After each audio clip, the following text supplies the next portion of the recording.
وعلیکم السلام ورحمۃ اللہ وبرکاتہ۔ محترم بھائی، آپ نے یہ جو روایت بھیجی ہے مشکات کی کہ جس شخص نے اسلام میں کوئی اچھا طریقہ شروع کیا تو اسے اس کا اور اس کے بعد اس پر عمل کرنے والوں کا ثواب ملتا ہے اور ان کے ثواب میں کوئی کمی نہیں کی جاتی، اور جس شخص نے اسلام میں کوئی برا طریقہ شروع کیا تو اس کا اور اس کے بعد اس پر عمل کرنے والوں کا گناہ ملتا ہے اور ان کے گناہ میں کوئی کمی نہیں کی۔ اچھا محترم بھائی، یہ روایت صحیح مسلم کیا، لیکن آپ کو شاید یہ روایت سمجھ نہیں آئی۔ اس روایت کا مطلب یہ نہیں ہے جو آپ سمجھ رہے ہیں اور پریشان ہو رہے ہیں۔ اس کا مطلب سادہ سا یہ ہے کہ مطلب یہ کہہ لیں کہ ایک آدمی ہے،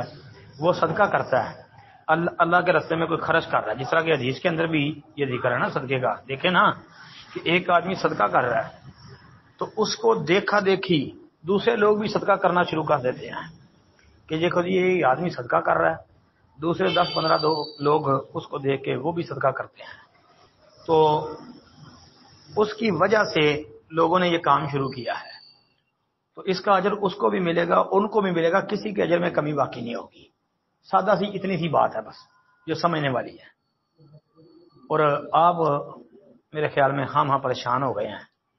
سمجھ نہیں نہ سکے، کوئی بات نہیں، یہ مطلب ہے حدیث کا۔ اسی طرح دیکھیں، مثال کے طور پہ آپ اپنے کسی بھائی کو، کسی بیٹے کو قرآن کا حافظ یا قرآن کا عالم بنانے کے لیے اس کو بھیج دیتے ہیں، وہ پڑھتا ہے، قرآن کا عالم بن جاتا ہے، حفظ کر لیتا ہے، اور آپ کی وجہ سے دوسرے آپ کے عزیز رشتہ دار، دوست، احباب، محلے دار وہ کہتے ہیں بڑی بات ہے جی، انہوں نے بچے کو دین کی طرف لگا دیا ہے، ہم بھی اپنے بچے کو دین کی طرف بھیج دیتے ہیں۔ تو وہ ایک آدمی یعنی اپنے بچے کو آپ کی وجہ سے دین کی طرف لے کے آ رہا ہے، تو انشاءاللہ اس کو بھی فائدہ ہوگا، آپ کو بھی فائدہ ہوگا۔ یہ مطلب ہے، سادہ سا بات سمجھنی ہے۔ اسی طرح یہ جس نے کوئی برا طریقہ شروع کیا، اس کی مثال آپ یوں سمجھ لیں کہ جس طرح کہ وہ حدیث آتی ہے کہ آدم علیہ الصلوۃ والسلام کے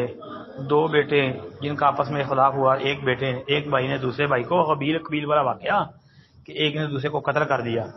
اب قیامت تک جتنے بھی قتل ہوتے رہیں گے تو قتل کرنے والے کو گناہ تو ملے گا، لیکن اس کا گناہ جو ہے وہ آدم کے اس بیٹے کو بھی ملتا رہے گا جس نے دنیا کے اندر سب سے پہلا قتل کیا۔ مطلب یہ باتیں صرف سمجھنے کے لیے ہیں، حدیث بالکل صحیح ہے، ہاں پریشان ہونے کی ضرورت نہیں ہے۔ السلام علیکم ورحمۃ اللہ۔